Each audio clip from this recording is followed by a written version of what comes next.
আজকে আমরা বন্ধুর বাড়িতে বেড়াতে গিয়ে ওখান থেকে আমবাগানে গেছিলাম। তোমাদের তো একটা এর আগে ভিডিও দিয়েছিলাম, দুপুরবেলার ভিডিওটা পোস্ট হলো 2টো নাগাদ। সেই ভিডিওটা বলেছিলাম আমি চলে এসেছি ঘুরতে আজকে এক জায়গায়। তো হে গাইস, তোমরা সবাই কেমন আছো? তা ঘুরতে এসে আমরা আমবাগানে যাবো না এটা কোন হতে পারে? কারণ ওই জায়গাগুলো কিন্তু আমবাগানই বেশি আছে। তোমরা জায়গাটা সবাই হয়তো চেনো কম বেশি।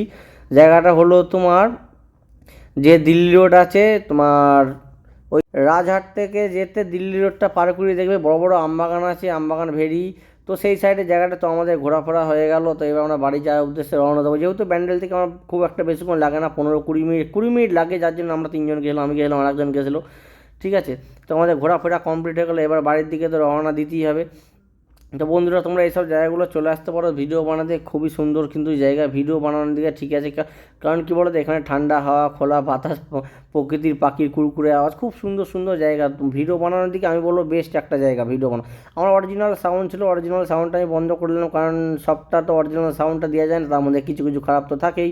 যার কারণে অরিজিনাল সাউন্ডটা আমি বন্ধ করে দিয়ে আমি আলাদা করে ভয়েস ওভার দিয়ে দিলাম।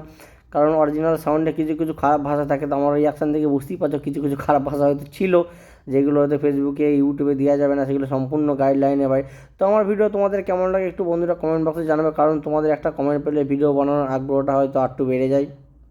তো এই ছিল আজকে আমার সানডে আজকে দিনটা এভাবেই কাটিয়ে দিলাম। সোমবার থেকে আবার ডিউটি আছে, যাতে সানডেটা একটু মজা করে নিলাম। আমরা গেলাম গাড়ি নিয়ে এখান থেকে।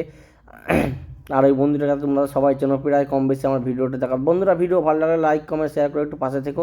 ধন্যবাদ।